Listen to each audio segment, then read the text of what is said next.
अक्रूर के पास दरवाजा खटखटाया, कन्हैया कन्हैया कन्हैया, अब तो सुबह होने को आ गई मेरे लाल, अभी तो तू चला जाएगा, जल्दी मेरे पास आ, मैं तुझे नहला धुला दूं, ठीक से कपड़े पहना दूं। श्री कृष्ण और श्री बलराम जी चले गए माता रोहिणी के पास, उनकी तैयारी हो रही। भगवान श्याम सुंदर श्री कृष्ण को मैया यशोदा ने प्रातःकाल स्नान कराया, बाल संवारे, कभी ये कपड़ा पहना रही, कभी ये पहना रही, कभी ये पहना रही। जब श्री भगवान के सामने मैया यशोदा ने भगवान श्याम सुंदर को पांव में पहनने के लिए जूतियां रख दी और मैया यशोदा ने कहा कि कन्हैया आज मैं तेरी एक न सुनूंगी, क्योंकि जब भी भगवान श्याम सुंदर मैया यशोदा जब भी गैया चराने को जाते नंगे पांव जाते। मैया यशोदा कोई गरीब मां तो नहीं है और कन्हैया भी कोई साधारण नहीं है, सारे ब्रजमंडल का लाडला है। फिर भी महाराज वो नंगे पांव गैया चलाने के लिए गिरिराज गोवर्धन जाता है। मैया यशोदा ने एक नहीं कितनी ही सुंदर सोने के तारों सितारों में मढ़ी हुई ज्योतियां और ऐसे हीरे मणिमाणिक के रत्न जड़े हुए कीमती से कीमती जिसमें चमक रहे हैं ऐसी ज्योतियां बनाई हैं भगवान श्याम सुंदर के लिए, परंतु श्री भगवान ने उन्हें कभी नहीं पहना। जब श्री भगवान गैया चराने जाते मैया यशोदा वो ज्योतियां लाकर श्री भगवान के सामने रख देती। बार बार कहती हैं कन्हैया तू नंगे पांव जाता है, तेरे पांव में कंकड़ लगते हैं, कांटे चुभते हैं, मेरे प्राण छटपटाते हैं, कन्हैया ये ज्योतियां तू पहन ले। और भगवान श्याम सुंदर नहीं पहनते। महाराज बार बार जब मैया यशोदा आग्रह करते हैं तो श्री भगवान कहते हैं मैया तू समझती है कि मैं गैया चराने निकलता हूं नंगे पांव, मेरे पांव में कंकड़ पत्थर की चोट लगती है, कांटे चुभते हैं। बोले मैं समझती हूं कि मुझे दिखाई देता है। मैया ये सच नहीं है। जब मैं तुम्हारे चरणों में माथा झुकाकर गैया चराने के लिए निकलता हूं तो मैया मेरी राहों पर मेरी गोपियों की पलकों का पावड़ा बिछा होता है। अब तू ही बता मैं अपने पांव में ज्योतियां पहनकर कैसे चलूं। और तब मैया यशोदा अपना माथा पीट लेती है कि तेरा और गोपियों का रिश्ता मेरी समझ के बाहर। परंतु आज जब श्री भगवान को मथुरा जाना है, मैया यशोदा ने कहा आज मैं एक न सुनूंगी कन्हैया को, आज तो मैं ज्योतियां पहना के रहूंगी। और तब मैया यशोदा ने सुंदर सोने के तारों सितारों में मणि हीरे मणिमाणिक के रत्नों से जड़ी ज्योतियां पहनने को रख दी सामने। श्री भगवान ने कहा मैया आज जो पहनाना चाहे पहना दे, जो जूतियां पहनानी जूतियां पहना दे, जो मुकुट लगाना है मुकुट लगा दे, जैसे कपड़े पहनाना है कपड़े पहना दे, जो खिलाना है खिला दे। क्योंकि आज के बाद दोबारा इस वृंदावन धाम में आकर तुम्हारे हाथों का श्रृंगार मेरे लिए दुर्लभ हो जाएगा। भगवान श्याम सुंदर श्री कृष्ण ने सदा सदा के लिए श्री वृंदावन धाम छोड़ने का संकल्प कर लिया, परंतु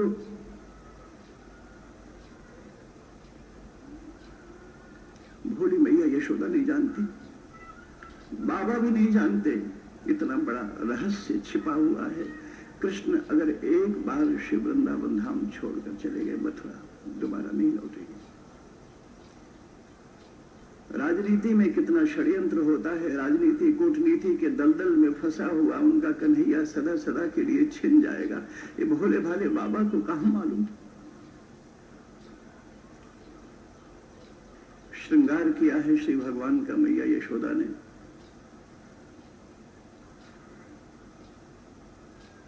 बाबा अपनी बैलगाड़ियां तैयार कर मथुरा जाने को, अक्रूर का रथ तैयार हुआ है श्री कृष्ण और श्री बलराम को साथ लेकर मथुरा के लिए। श्री कृष्ण और श्री बलराम जाने को ही है। सारा समाचार आग की तरह पूरे वृंदावन में फैल गया। गोपियां पगली उन्मादनी सी भागी, सारे गोप सखा गोप बालक, बाबा बाबा बाबा ये क्या हो रहा, हमारा कन्हैया कहां जा रहा, हमारा कन्हैया कहां जा रहा। और तब गोपियों ने आकर देखा है मैया यशोदा के पास खड़े हुए भगवान श्याम सुंदर को, तो महाराज गोपियां आंखों से आंसू बह रहा, कंठ रुधा हुआ, बोला नहीं जाता। और गोपियों ने उलाहना देते हुए मैया यशोदा को कहा कि वाह यशोदा, तूने भी खूब कर दिखाया, आज समझ में आया कि श्री भगवान श्याम सुंदर पर हमारा कोई अधिकार नहीं है। तेरा बेटा था ना, वो सदा तेरा ही दूध पीता रहा, परंतु महर तूने यह कभी न सोचा कन्हैया के लिए जैसे तुम्हारे हृदय से दूध बहता था, ऐसे हमारे हृदय से भी दूध बहता था। तू बड़भागी थी, तेरा सौभाग्य था कि तुझे अपना दूध पिलाने का सौभाग्य मिला। हम अभागिनी थी कि हम अपना दूध श्याम सुंदर को न पिला सके। परंतु मैया, जो वात्सल्य तेरा था श्याम सुंदर के प्रति, वही हमारा भी था। इतना बड़ा निर्णय तुमने ले लिया श्याम सुंदर को मथुरा भेजने का। एक बार हम गरीबों को भी बुला के पूछ लिया।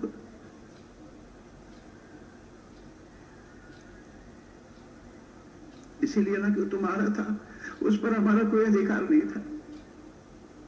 आज हमारे सारे अरमान टूट गए। अब तक हमने समझा था कि श्याम सुंदर हमारे भी हैं,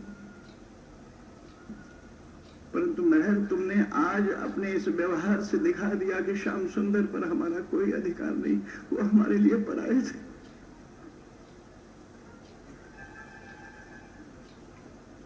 जैसे ये बात कहा है गोपियों ने, मैया यशोदा मूर्छित होकर गिर पड़ी।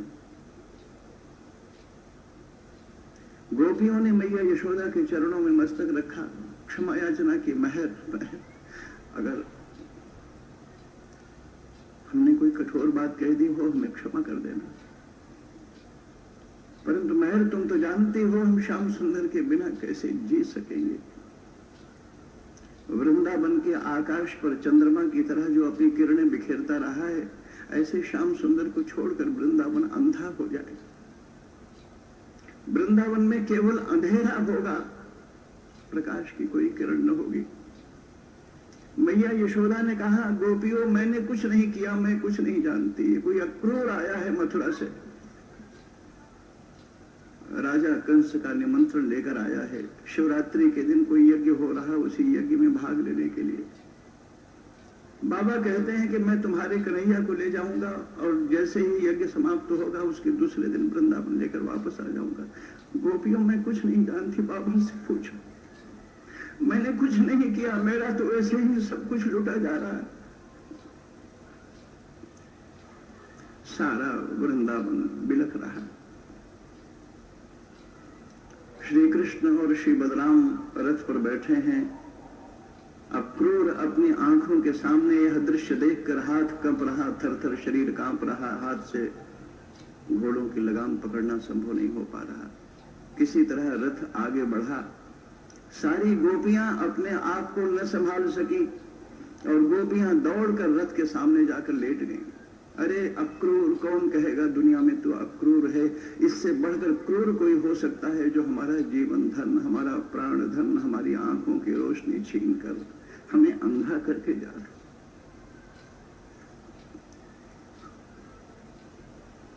गोपियां लेट गई रथ के सामने। श्री भगवान ने देखा ही तो अनर्थ हो गया।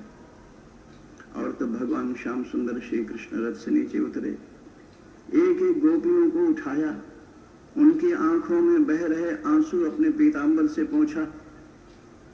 श्री भगवान ने कहा, गोपियों, आज तुम्हारे जीवन का इतना बड़ा सौभाग्य प्रकट हुआ है कि अक्रूर जैसा महान धर्मात्मा, महान संत तुम्हारे वृंदावन की धरती पर आया है। गोपियों, बहुत बड़ा सौभाग्य है तुम्हारा। आज अपने जीवन के उस सौभाग्य से अपने आप को वंचित मत करना। तुम्हारी आंखों में जो बह रहे आंसू हैं, इन्हें व्यर्थ में मत जाने दो गोपियों। इन आंसुओं को अपनी अंजलि में समेटो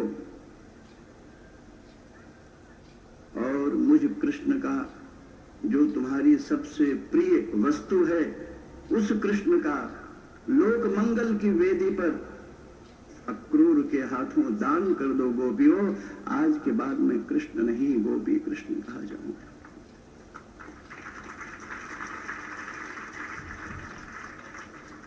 सारा संसार मुझे कहेगा यह कृष्ण गोपियों का दान किया हुआ कृष्ण है। इस तरह श्री भगवान ने समझाया है गोपियों को। विवशता है, कर भी तो कुछ नहीं सकती। श्री कृष्ण पुनः अक्रूर के साथ रथ पर बैठने को हुए तो मैया यशोदा महाराज एक आवाज अंदर भरती चली जा रही है, यशोदा देख ले अपने कन्हैया को, जी भर कर जा रहा है, सदा सदा के लिए जा रहा है।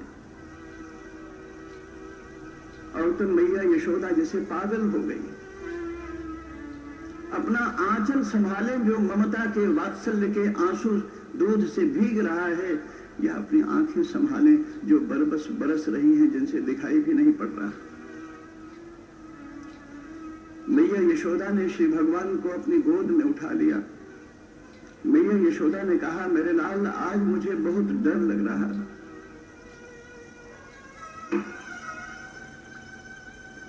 कोई है जो मुझे कहता है तू अपने लाला को देख ले, तुम्हारा लाला एक बार चला गया वृंदावन से तो दोबारा कभी वापस नहीं लौटेगा। कन्हैया क्या तू वापस नहीं लौटेगा?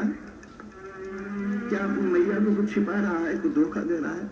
भगवान श्याम सुंदर ने कहा, नहीं नहीं मैया, कहा ना बाबा ने, जैसे ही कंस का धनुष यज्ञ पूर्ण हो जाएगा शिवरात्रि पर, उसके बाद बाबा के साथ मैं वापस लौट आऊंगा वृंदावन। मैया यशोदा ने कहा, मेरे लाल तेरा यह वचन, तेरा दिया हुआ ये वचन मेरे जीवन की रक्षा करेगा, मेरे प्राणों की रक्षा करेगा। परंतु कृष्ण तुमने उस भोली भाली मैया यशोदा को धोखा दिया, तुमने उस भोली मैया यशोदा के साथ छल कर विश्वासघात किया। कृष्ण तुमने ऐसा क्यों किया?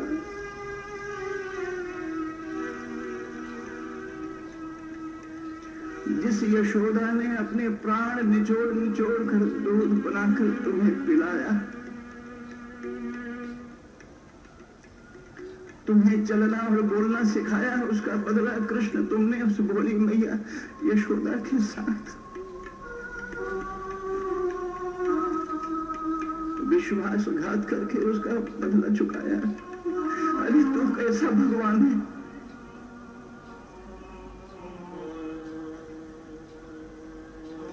जिस दिन भगवान ही किसी जीव के साथ विश्वासघात करने लगे, जिस दिन भगवान ही छल और कपट करेंगे, यह जीव किसके सहारे? कृष्ण तुमने ऐसा क्यों किया?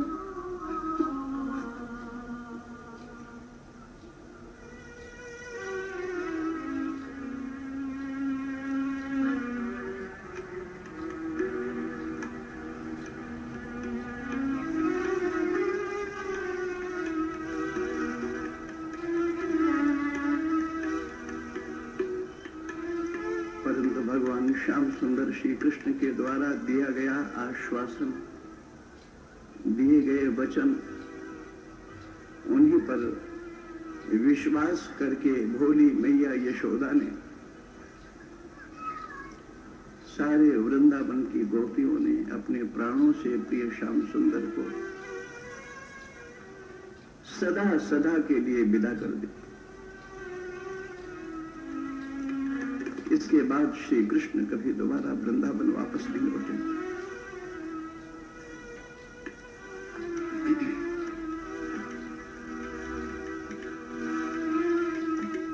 श्री भगवान मथुरा पहुंचे।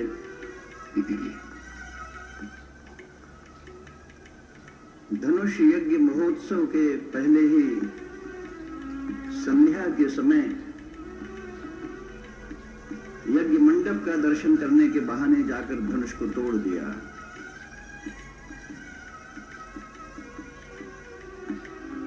भगवान परशुराम ने भगवान शंकर का यह धनुष कंस को दिया था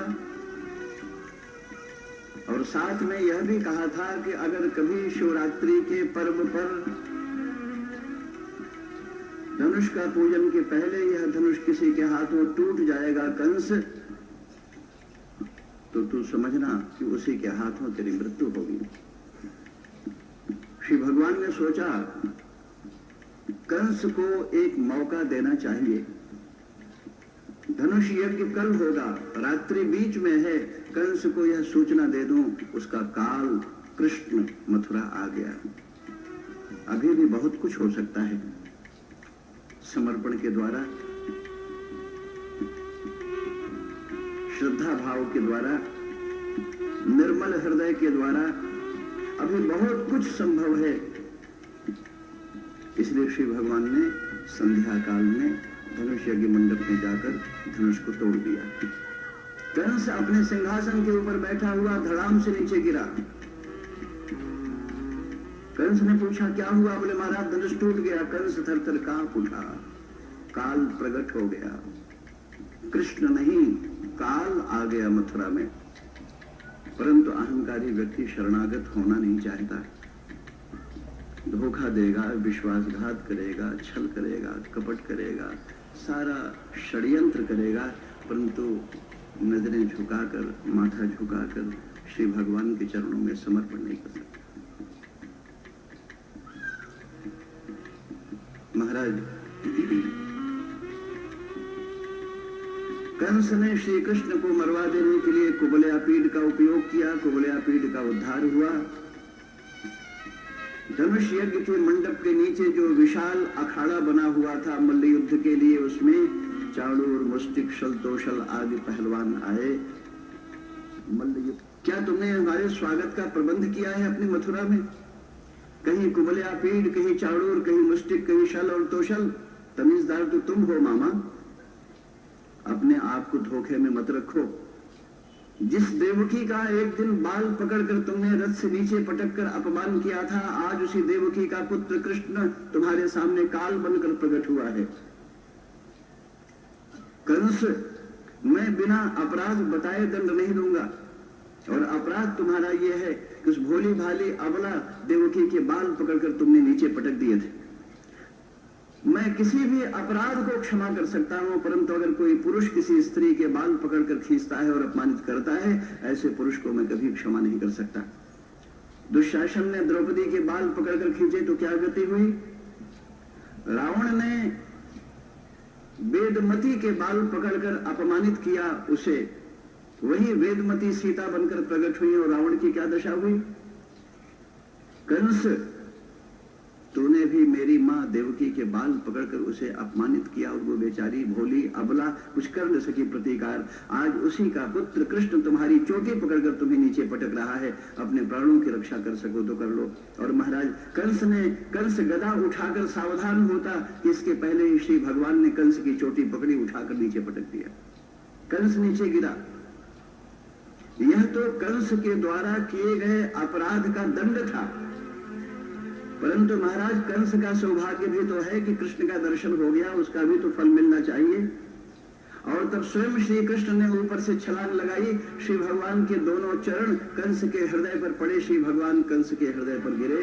चरणों का स्पर्श पाते ही कंस का हृदय विदीर्ण हो गया। दिव्य ज्योति प्रकट होकर आकाश में विलीन हो गई। इस प्रकार कंस का उद्धार हुआ। बोलिए श्री कृष्ण चंद्र भगवान।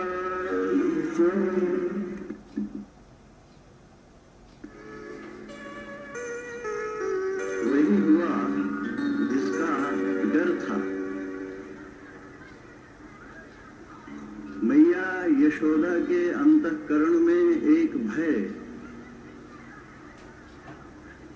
न जाने क्यों एक ऐसी आवाज आ रही थी बार बार कि अगर हमारा कन्हैया अक्रूर के साथ मथुरा चला गया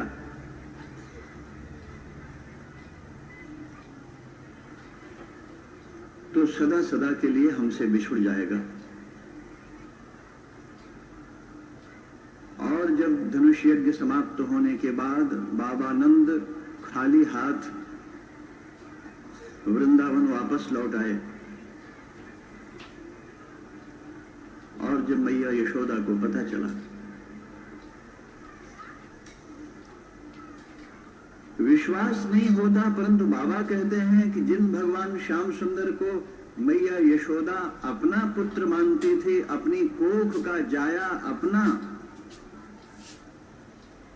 वह उनका नहीं था, वो तो देवकी का पुत्र था। वह तो वसुदेव का पुत्र था। ऐसे लगता है जैसे धोखा हुआ। मैया यशोदा ने बाबा नंद से इस रहस्य को सुना, परंतु मैया यशोदा को एक पल के लिए भी विश्वास नहीं होता कि हमारा कन्हैया हमारे लिए पराया हो सकता है।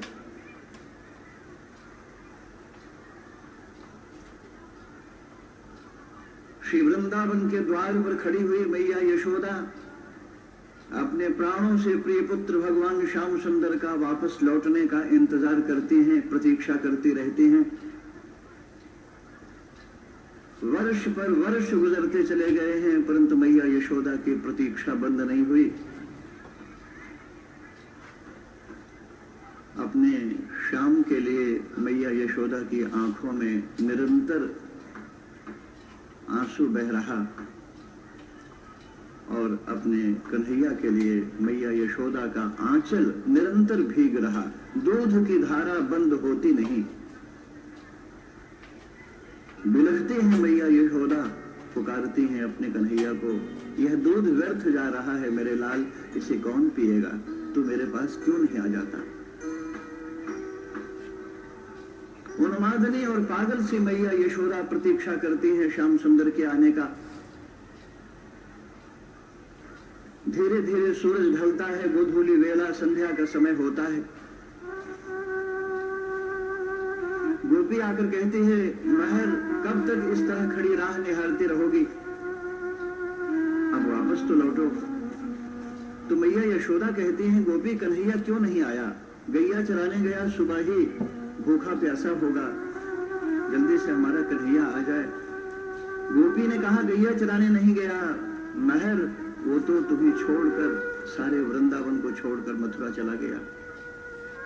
तुमने सुना नहीं, अब तो वह मथुरा में नहीं, मथुरा भी छोड़कर द्वारिका चला गया।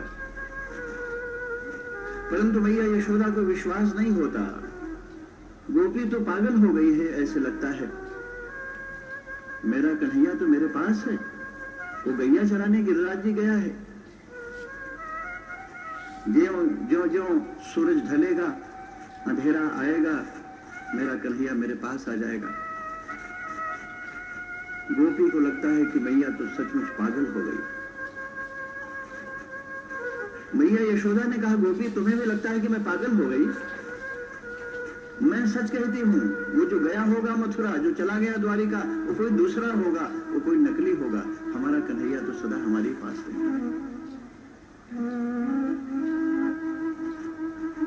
सचमुच लगा होगा गोपी को कि मैया यशोदा तो श्याम सुंदर का ध्यान करते करते सचमुच पागल हो गई है। परंतु मैया यशोदा कहती हैं, गोपी मैं पागल नहीं, तू देखना चाहती है अपने कन्हैया को तो चल मेरे साथ। श्री भगवान श्याम सुंदर के शरीर की जो दिव्य सुगंध है, नील कमल जैसी परम सुकोमल मधुर मादक। यशोदा ने कहा, गोपी तुझे अपने कन्हैया के शरीर की वह सुगंध की स्मृति है? बोले, हाँ मैया, चलकर हमारी शैया के ऊपर देख, सूंघ कर देख, श्याम सुंदर के शरीर की सुगंध व्याप्त है पूरे बिस्तर में, पूरी शैया में। देख, यही इसी शैया के ऊपर मेरी गोदी में लेटकर, मेरे आंचल में मुंह छुपाकर वो सोया था, यही रोया था, यही उसे मैंने दूध पिलाया था। आज की रात की बात तो है। और गोपी ने जब शैया के ऊपर सूंघ कर देखा है तो भगवान श्याम सुंदर श्री कृष्ण के दिव्य नील कमल जैसे सुकोमल श्री विग्रह की मादक सुगंध पूरी शैया में व्याप्त थी। मैया यशोदा ने कहा, गोपी देखना चाहती है और तो चल देखना। आंगन में आया था नटखट,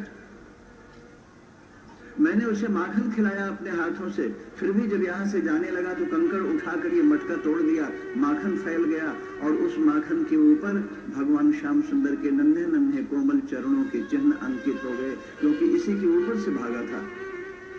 और गोपी ने देखा है भगवान श्याम सुंदर के सुंदर चरण माखन के कीच के ऊपर अंकित प्रत्यक्ष दिख रहे थे। दुनिया की नजरों में भगवान श्याम सुंदर चले गए होंगे, परंतु मैया यशोदा के लिए तो उनका अपना कन्हैया निरंतर निरंतर उनके पास रहता है।